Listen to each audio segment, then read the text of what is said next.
RRB JE के लिए जो स्टूडेंट्स प्रिपेयर कर रहे हैं उनको एक दिक्कत आ रही है कि आरआरबी जेई का जो सिलेबस है उसमें नॉन टेक्निकल पार्ट भी काफी ज्यादा है, टेक्निकल पार्ट भी काफी ज्यादा है, तो इसको साथ में लेकर कैसे प्रिपेयर करें, कैसे अपनी 2025 में जो सिलेक्शन है उसको इंश्योर करें और नॉन टेक और टेक बैलेंस करते हुए अपनी प्रिपरेशन कर पाएं। तो इस वीडियो में हम ऐसे 3 पॉइंट्स को जानेंगे जिस हिसाब से हम टेक और नॉन टेक दोनों को साथ लेकर प्रिपेयर करेंगे। अब वहीं पे अगर आप देखें तो एसएससी का आपके सामने पूरा डेटा है, आरआरबी का आपके अभी देखिए एसएससी का पेपर होने ही वाला है बहुत, ठीक है ना, अभी एग्जाम डेट आ जाएगी, वरना तो अभी तक हो भी गया होता। और वहीं पर अगर आप एसएससी में देखें तो वैकेंसीज 2025 में कितनी है, 1731 है और एप्लीकेंट है करीब 4.5 लाख।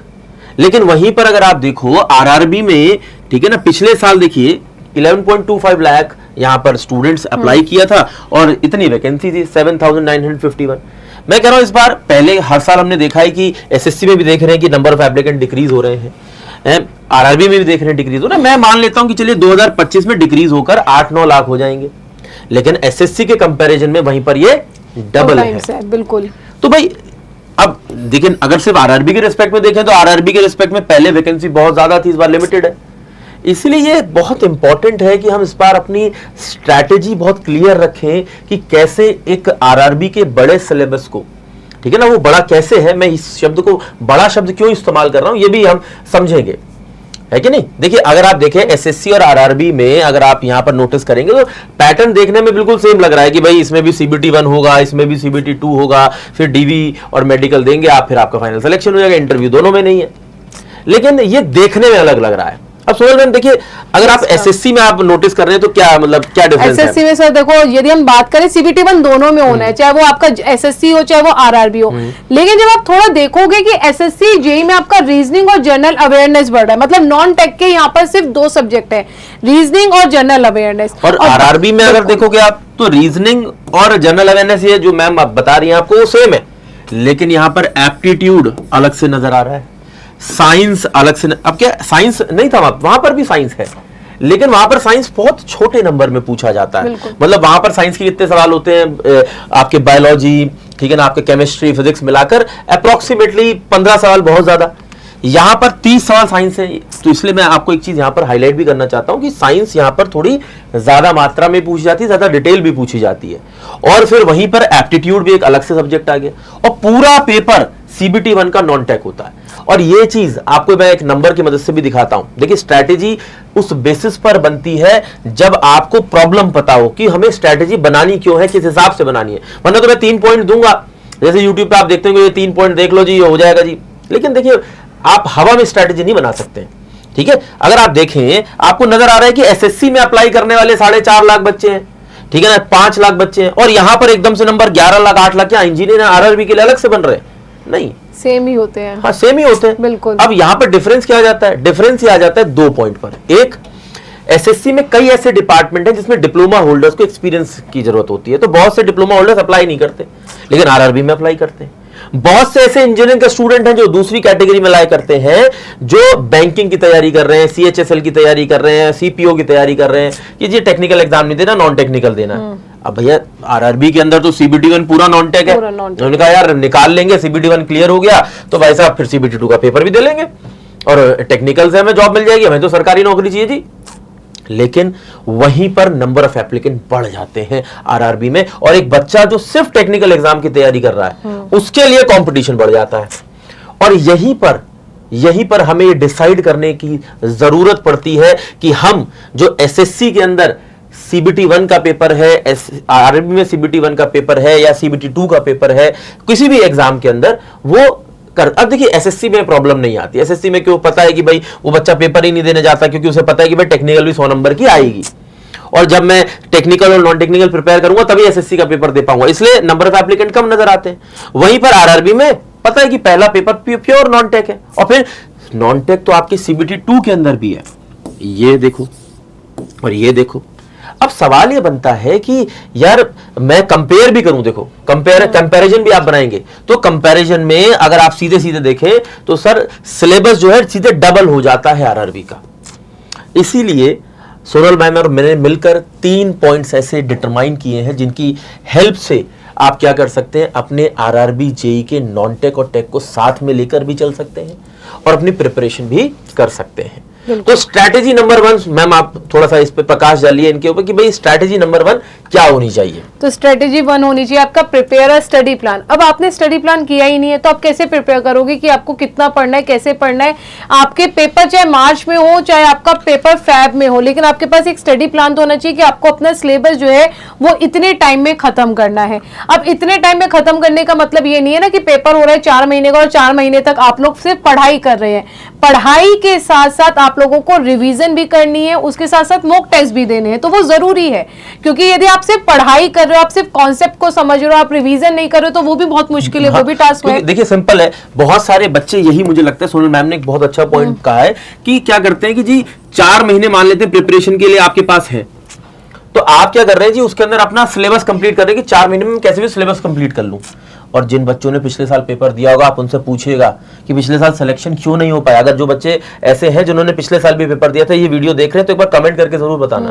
वो उनसे जब मैंने बातचीत करी उन्होंने यही जवाब दिया कि सर मेरा रिवीजन पूरा नहीं हो पाया था, सर मेरी प्रैक्टिस अच्छे से नहीं हो पाई थी। यानी कि आपके स्टडी प्लान के अंदर अगर आपने खुद से अभी बना भी लिया है और उसमें आपने रिवीजन के लिए टाइम अलॉट नहीं किया, प्रैक्टिस के लिए टाइम अलॉट नहीं किया है, तो अलॉट करना है।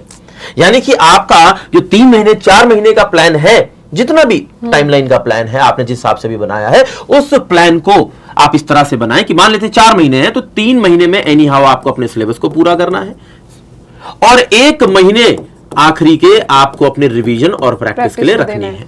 एंड देन हाउ आप यहां पर अपने लर्निंग, रिवीजन और प्रैक्टिस फेज को पूरी तरह से क्लियर भी कर पाए। अच्छा, यहां पर क्या है कि बहुत से ऐसे बच्चे हैं जो पहली बार प्रिपेयर कर रहे हैं, जो नहीं जानते या पहले भी प्रिपेयर कर चुके हैं लेकिन वो सही प्लान पिछली बार भी नहीं बना पाए थे। मैं आपको बता दूं, देखिए एक सिंपल सा तरीका प्लान बनाने का ये भी है कि मत बनाइए। कह रहे हैं अरे ये क्या बात होगी।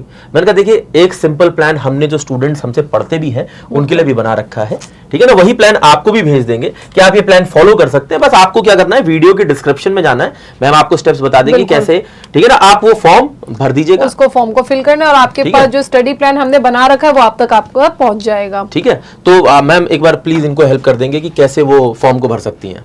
सो जैसे आप लोग जाओगे वीडियो के डिस्क्रिप्शन में, तो यहाँ पर आप लोग किसी भी, जैसे मान लीजिए आप इस वाली वीडियो पे हो तो आप इसके जब वीडियो के डिस्क्रिप्शन पे जाओगे तो लिखा है फिल द गूगल फॉर्म। आपको इस फॉर्म पे क्लिक करना है। फॉर्म पर क्लिक करने के बाद आपके पास सारा डेटा है, बस आपको अपना ब्रांच बताना है, अपना नाम बताना है, ठीक है ना, अपनी ब्रांच नाम, ठीक है ना, आप ये बताएंगे, ठीक है। तो इसके अंदर आपको क्या करेंगे, बेसिकली वही जो स्टडी प्लान आप बाकी बच्चों के लिए बनाया गया है, जो बाकी बच्चे स्टूडेंट्स फॉलो कर रहे हैं, वही स्टडी प्लान आपको भी दे देंगे ताकि आप उसको डाउनलोड कर सके। अब देखिए क्या हो सकता था कि मैं स्टडी प्लान आपको यहाँ पे लगा देता, आप स्क्रीनशॉट ले लेते, लेकिन ये 3 से 4 महीने का प्लान है। वो एक स्क्रीनशॉट में नहीं हो सकता कि 10 लाइन में आपको पूरा प्लान डिस्कस हो गया। एक पीडीएफ टाइप का आपको दे दिया जाएगा जिसमें पूरा प्लान होगा कि भाई आप इस डेट को ये वाला सब्जेक्ट शुरू करें, ये वाला, ठीक है। तो एक पूरा सिंक बना देंगे जिसके हिसाब से आप उस प्लान को फॉलो कर सकते हैं और उस प्लान को फॉलो करके अपने पेपर को क्लियर कर सकते हैं। तो सबसे पहली स्ट्रैटेजी यही है कि आप अपना एक स्टडी प्लान बना ले। नहीं बना पा रहे तो फॉर्म भर दीजिएगा नीचे, ठीक है ना। अगर आपको कोई दिक्कत भी आ रही तब भी उस फॉर्म को भर दीजिएगा, हम कोशिश करेंगे कि आपको उसमें गाइड कर सके और आपको एक अच्छा स्टडी प्लान प्रोवाइड कर सके, ठीक है भाई। अब एक पहली तो स्ट्रैटेजी हो गई। दूसरी स्ट्रैटेजी देखिए मैं कोशिश करता हूं, दूसरी स्ट्रैटेजी यहां पर यह कि जितनी जल्दी शुरुआत करेंगे उतनी जल्दी खत्म कर पाएंगे। क्योंकि आपको पता है कि अभी अभी सोनल मैम ने आपसे कहा कि भाई आपको सिर्फ सिलेबस नहीं कंप्लीट करना है, आपको रिवीजन के लिए और प्रैक्टिस के लिए भी समय निकालना है। अब आप सोचिए, जो स्टूडेंट ये सोच रहा है कि मैं चलो आखिरी के 2 महीने में प्रिपेयर कर लूंगा, या चलो आज मन नहीं हो रहा है आज से 1 हफ्ते बाद शुरू करूंगा, या मैं 2 हफ्ते बाद शुरू करूंगा, आप ये सोचिए कि उसका लर्निंग उतना डिले होता जा रहा है। बिल्कुल। यानी कि उसका समय रिवीजन और प्रैक्टिस के लिए कम होता जा रहा है।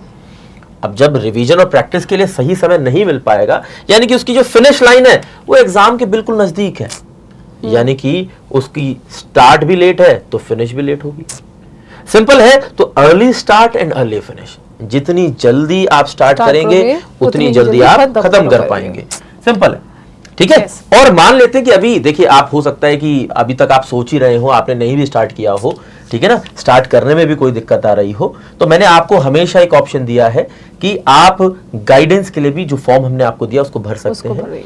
ठीक है, उसमें भी मैं कोशिश करूंगा कि जो भी आपकी प्रॉब्लम्स आपके सामने आ रही होंगी वो डायरेक्टली मुझ तक आएंगी और मैं किसी न किसी वीडियो के फॉर्म में या सोल्यूशन के फॉर्म में आपको वो प्रोवाइड करवा दूंगा। ठीक है, अब देखिए यहाँ पर तीसरा पॉइंट भी है हमारे सामने, और वो तीसरा पॉइंट क्या, ये बहुत क्रूशियल पॉइंट है। क्यों? क्योंकि अक्सर बच्चे CBT 1 क्लियर कर जाते हैं। आप पिछले साल के बहुत से बच्चों से मिलेंगे, कहेंगे मेरा CBT 1 हो गया था, लेकिन यार मेरा 1-2 नंबर से CBT 2 रह गया यार। ऐसे मैम बहुत से बच्चों से बातचीत हुई, और ऐसे में हम क्या कर सकते हैं, उस पॉइंट को नोट कर सकते हैं और अपनी स्ट्रैटेजी में इंक्लूड कर सकते हैं। देखिए कुछ लोग फेलियर को बहुत फेलियर की तरह देखते हैं। मैं कहता हूं कि फेलियर सक्सेस की सीढ़ी है, क्योंकि जो बच्चा पिछले साल नहीं भी कर पाया उसने सीखा है कुछ, और आप मान लेते पहली बार देने जा रहे हैं या आपको भी बहुत ज्यादा आइडिया नहीं है कि कैसे प्रिपेयर किया जा सकता है, तो आप उस बच्चे के गलतियों से कह लीजिए या फेलियर से कह लीजिए या उसकी ऑब्जर्वेशन से कह लीजिए, आप सीख सकते हैं और अपने पेपर को क्लियर कर सकते हैं। क्या है, देखो अगर मैम मैंने जैसे सिविल का सिलेबस यहाँ पर एनालाइज किया, मैंने कहा जी बिल्डिंग मटेरियल SSC में भी आता है, RRB में भी आता है, बाकी एग्जाम में भी आता है, ऐसे बहुत से सब्जेक्ट हैं जो कॉमन है। ठीक है भाई, लेकिन बहुत से सब्जेक्ट ऐसे भी हैं जो अनकॉमन है, SSC नहीं पूछता, जैसे AutoCAD, building drawing, building construction, engineering mechanics, bridge engineering, building maintenance, building finish, super structure, सब स्ट्रक्चर, टनल, एडवांस कंस्ट्रक्शन, ये सब RRB के सिलेबस में, SSC के सिलेबस में है ही नहीं। तो मैम आपको क्या लगता है कि अगर एक बच्चे को RRB JEE क्लियर करना है और एक बड़ा सिलेबस टेक्निकल का भी उसके सामने आ रहा है, तो उसे क्या करना चाहिए? उसे सर CBT 1 के साथ अपनी प्रिपरेशन करनी चाहिए साथ में। मतलब जैसे लाइक वो भी वो CBT 1 को जैसे वो 4 आवर्स दे रहा है एक दिन में सपोज, तो उसे CBT 2 को 1 आवर या 2 आवर्स देने पड़ेंगे, मतलब साथ में पढ़ना पड़ेगा। हाँ, उसको तो वही है कि हम मैम ने भी यही कहा कि भाई देखिए हमें CBT 2 की प्रिपरेशन जो है CBT 1 के साथ साथ शुरू कर देनी चाहिए। क्यों? क्योंकि देखिए CBT 2 का एक वास्ट सिलेबस है। CBT 2 में आपने नोटिस किया कि भाई नॉन टेक्निकल तो आ ही रहा है, चलिए ठीक है, वो तो आप CBT 1 के लिए प्रिपेयर कर रहे होंगे, तब भी आप प्रिपेयर करेंगे, ठीक है ना, लेकिन एक एडिशनल सब्जेक्ट है जैसे बेसिक्स ऑफ एनवायरनमेंट और कंप्यूटर, CBT 2 में अलग है, नॉन टेक्निकल का पार्ट है। लेकिन चलिए मान लेते हैं कि चलो 2 छोटे सब्जेक्ट हैं, कोई बात नहीं, लेकिन टेक्निकल का भी एक बहुत बड़ा पार्ट है जो कि CBT 1 और CBT 2 के बीच में इतना टाइमलाइन नहीं होता कि आप इतने बड़े सिलेबस को कंप्लीट कर पाएं। इसलिए जब आप अभी से प्रिपेयर करेंगे तो CBT 2 को भी थोड़ा थोड़ा समय देते हुए चलें, और इसलिए अपने प्लान के अंदर जो पहली स्ट्रैटेजी थी उसमें आपका CBT 2 भी इंक्लूडेड होना चाहिए CBT 1 के साथ। ठीक है, और अगर आप ये 3 पॉइंट्स को फॉलो करते हुए चलते हैं तो आप इजीली RRB JEE को क्लियर कर पाएंगे। मान लेते हैं कि आप ऐसा प्लान खुद से नहीं डेवलप कर पा रहे, तो जैसे कि मैंने स्ट्रैटेजी नंबर 1 में बताया था कि आपको एक फॉर्म वीडियो के डिस्क्रिप्शन में मैंने दिया है, आप उसको भर दें। ठीक है ना, मैं कोशिश करूंगा कि हमारा बनाया हुआ प्लान हम आपको दे सकें, सिंपल। ठीक है ना, इसमें ज्यादा कुछ करना ही नहीं है, आपको सीधे सीधे आपके नंबर पर व्हाट्सएप पर आपको वो प्लान भेज दिया जाएगा या आपके ईमेल पर उसको प्लान को भेज दिया जाएगा। ठीक है, और आप उसको डाउनलोड करके उसको फॉलो कर सकते हैं, सिंपल है कि नहीं। अच्छा, इसमें एक चीज बहुत जो ध्यान रखी जा सकती है वो यह है कि आप उस सब्जेक्ट को पहले रखें। हमने अपने प्लान के अंदर भी ये किया है, जो ज्यादा वेटेज के सब्जेक्ट्स हैं तो पहले आप उनको पढ़ें, क्योंकि वो आपको ज्यादा नंबर देंगे। अब आप किसी भी ब्रांच से आते हो, सिविल से, मैकेनिकल से, इलेक्ट्रिकल से, कंप्यूटर से, IT से, ये सारी चीजें आपको ध्यान में रखनी है। ठीक है, अब देखिए ऐसा भी है कि हमने एक पॉइंट ये भी रखा है, जैसे बहुत से बच्चे कि चलिए हम उनको प्लान दे देते हैं, ठीक है ना, तो प्लान आपको भेज देंगे, आप फॉर्म भर देना। लेकिन जिन बच्चों के साथ ये है कि उनको प्रिपेयर करना है and they need our help, देखिए हेल्प एक ही फॉर्म में मैं आपको दे सकता हूं, वो है कि आपको अच्छा पढ़ा करके। तो मैं और मेरी पूरी टीम आपको RRB JEE के लिए अच्छे से प्रिपेयर करा सकते हैं। We have experience of 8 to 9 years of time, ठीक है ना, जिसमें कि हम हर साल बच्चों को पढ़ा रहे हैं, सिखा रहे हैं, and if you want to be a part of it you can also join us. ठीक है, तो इसके लिए आप क्या कर सकते हैं, आप हमारा गारंटेड सिलेक्शन प्रोग्राम ज्वाइन कर सकते हैं। इस गारंटेड सिलेक्शन प्रोग्राम के अंदर हम आपको इसी लिमिटेड टाइम फ्रेम के अंदर सारी चीजें इफेक्टिवली पढ़ाने में भी आपको मदद करेंगे, आपको पढ़ाएंगे। ठीक है ना, आपको उसमें टेस्ट सीरीज, नोट्स, जो भी चीजें रिक्वायरमेंट है, प्रैक्टिस बुक, ये सारी चीजें आपको प्रोवाइड करेंगे। ठीक है, यानी कि it is a one stop solution. 2024 में भी बहुत अच्छा रिकॉर्ड रहा है, 2025 का हम अपना ही रिकॉर्ड 2025 में तोड़ना भी चाहते हैं। अब सवाल ये बनता है कि आप इसके लिए इनरोल कैसे कर सकते हैं। तो इसके लिए इनरोल मैम थोड़ा सा हेल्प कर दें बच्चों को। बिल्कुल सर, जैसे हम वहां पर जैसे लाइक आप जैसा भी हमने सर की वीडियो दिखाई थी, तो उस वीडियो के डिस्क्रिप्शन में ही आप लोग जब जाओगे, जैसे ये वाली वीडियो है इसी के डिस्क्रिप्शन में जाओगे, तो डिस्क्रिप्शन में जाने के बाद यहाँ पर लिखा है RRB JEE GSP, जैसे सिविल ही दिखा हुआ है आपको, तो So, ठीक है ना। तो सिविल आप पे- यहाँ पर एक चीज मैं नोट भी करा देता हूँ, आपको अपनी अपनी ब्रांच वाले लिंक पे क्लिक करना है। बिल्कुल। जैसे मैकेनिकल वाले बच्चे मैकेनिकल पे, इलेक्ट्रिकल वाले Electrical वाले बच्चे electrical। अपनी अपनी रिस्पेक्टिव ब्रांच पर आपको क्लिक करना है, ठीक है। ठीक है, जैसे आप सिविल पे, जैसे अभी हम कह रहे हैं कि सिविल पे जा रहे हैं, तो सिविल पे जाने के बाद हमारा जो ये लिंक है इसका न्यू पेज ओपन होता हुआ आएगा। जब ओपन होगा तो जब आप इसके प्राइसिंग एरिया में जाओगे सबसे नीचे, ठीक है, सो आप लोग देख सकते हैं कि यहाँ पर जो क्लासेस है वो भी आप लोगों की स्टार्ट हो रही हैं, ठीक है। एंड साथ के साथ जब आपने प्राइसिंग एरिया पे गए, क्योंकि अभी सर ने जैसे ही बताया कि आपका विंटर जो है वॉरियर आप लोगों का यहाँ पर सेल चालू है, सो आप यहाँ पर रिमूव कर सकते हैं कूपन कोड एंड अप्लाई करेंगे जब कूपन, तो यहाँ पर आप लोग अप्लाई कर सकते हैं कैपिटल लेटर में SONAL। सो अप्लाई करने के बाद इसका जो प्राइसेस है वो आपका डिस्काउंट में हो जाएगा 6299। सो सर मैं बच्चे का ये होता है ना कि कॉस्ट, तो हर एक चीज की कॉस्ट होती है। आप यदि पढ़ रहे हो, आप किसी से पढ़ रहे हो, तो हर एक चीज की कॉस्ट है, तो ये बच्चों के दिमाग में रहता है ये कॉस्ट है, तो हम नहीं, इसको मैं देखेंगे। देखिए इसमें एक चीज बहुत सिंपल कर देना चाहता हूँ कि देखिए इसमें किताबें भी आपको मिल रही हैं, बिल्कुल। ठीक है ना। आप 6 किताबें आपको इसमें मिलती है, 5 नॉन टेक की, क्योंकि नॉन टेक का एक बड़ा सिलेबस है और आरआरबी के लिए नॉन टेक बहुत क्रूशियल है, इसलिए 5 किताबें सिर्फ नॉन टेक की आपके घर पर आएंगी और एक टेक्निकल की जिसमें कि आपके सारे सब्जेक्ट्स इंक्लूडेड होंगे, ठीक है। और अगर आप मार्केट में सिर्फ किताब ही लेने जाओगे तो मुझे लगता है 3,500 से 4,000 रुपए की सिर्फ आप किताब ले सिर्फ पाएंगे, बुक्स आएगी। और 6,299 रुपए में शायद मुझे लगता है कि आपको इसी में टेस्ट सीरीज भी मिल रही है, इसमें CBT1 CBT2 सारी क्लासेस मिल रही हैं, क्रैश कोर्स भी ठीक है मिल ना, रहा है, क्रैश कोर्स मिल रहा है, एक्सक्लूसिव टेलीग्राम चैनल है, हाँ, डेली और बेसिस पे टास्क रिवीजन दिए कैप्सूल जाएंगे। सेशंस भी इसी के अंदर Yes। होंगे, ठीक है। इसी के साथ आपको मेंटोर भी मिलेगा एक, मतलब जो टीचर्स आपको पढ़ा रहे हो तो पढ़ाएंगे ही पूरी टीम, लेकिन इसके साथ साथ एक मेंटोर भी आपको मिलेगा जिसका नंबर आपके पास होगा। If you have any issue you can talk to him, ठीक है ना। सुबह से शाम तक कोई भी दिक्कत आती है you can talk to him and resolve your doubts, ठीक है ना। इसमें वीकली रिपोर्ट भी आएगी, बिल्कुल। ठीक है, जो सॉफ्टवेयर हमारा डेवलप करके देगा बेस्ड ऑन कि आप जो क्लासेस करेंगे, जो टेस्ट लगाएंगे, उसमें जो गलतियां होंगी उसके हिसाब से आपको रिवीजन टास्क भी दिए जाएंगे और ये बताया जाएगा कि आप इस तरीके का रिवीजन फॉलो करिए, ये पैटर्न फॉलो करिए, ताकि एक बच्चे, देखिए हर बच्चे की जर्नी अलग है। आपको ये इसलिए नहीं ज्वाइन करना है कि क्योंकि हर कोई ज्वाइन करता है कि कहीं पर बैच लेना होता है, नहीं, you have to join it because you need to prepare in less time, ठीक है ना। आपको इफेक्टिव प्रिपरेशन करनी है कम समय में अंडर सम प्रोफेशनल गाइडेंस, ठीक है। और वो प्रोफेशनल गाइडेंस आपको हमारी पूरी टीम मिलकर देती है। मैं ऐसा नहीं कहूंगा कि यहाँ पर सिर्फ टीचर्स आपको गाइडेंस देते हैं, ये गाइडेंस टेस्ट सीरीज से भी मिलती है आपको, ये गाइडेंस आपको नोट्स से भी मिलती है, आपको क्लासेस से भी मिलती है, आपके मेंटोर्स भी आपको यहाँ पर गाइडेंस देंगे, ठीक है ना। आपको जो किताबें मिलेंगी उससे भी गाइडेंस मिलेगी, तो it is a overall combination, this is why we call it a programme, ठीक है ना, इसीलिए हम इसको एक प्रोग्राम बुलाते हैं। तो this is a guaranteed selection programme और इसके अंदर एक बहुत इंपॉर्टेंट क्लॉज भी है, और वो क्लॉज ये है कि आप अगर आप इसके साथ प्रिपेयर करते हैं, इफ यू कंप्लीट, क्योंकि आपकी रिपोर्ट ये बताएगी कि आपने इस कोर्स में जितनी भी चीजें हमने आपको, इस प्रोग्राम में जितनी भी चीजें आपको कराई हैं उसमें 70% या उससे ज्यादा आपने अचीव किया है, और अगर आपने 70% उससे ज्यादा अचीव किया, मतलब पढ़ा है, सब कुछ करा है जो हमने इसमें आपको, वो पूरा एक सिस्टम जो भी आपको कराएंगे, पढ़ाएंगे, कराएंगे, ठीक है, और उसके बाद भी आपका सिलेक्शन नहीं होता, then you have a 100% refund policy है, और ये आपको जब आप इनरोल करेंगे तो उसके अंदर मेंशन होकर मिलेगा। Yes। अच्छा, इंपॉर्टेंट पॉइंट क्या है कि अगर आप 70% से कम पढ़ते हैं तो यार वो तो आप कहीं भी पढ़ लो, कोई सिलेक्शन आपका नहीं करा पाएगा, ठीक है ना। और हम तो फिर भी 70% पे कॉन्फिडेंट है कि भाई आपने 70% भी फॉलो कर लिया हमारे प्रोग्राम का, हो जाएगा सिलेक्शन, तो तभी सिलेक्शन हो जाएगा। सो गो फॉर इट, ठीक है ना। वीडियो के डिस्क्रिप्शन में आपको तरीका भी बता दिया गया है, ठीक है, सिंपल, आप उसको फॉलो करिए, अच्छे से प्रिपेयर करिए एंड डू ग्रेट। ठीक है।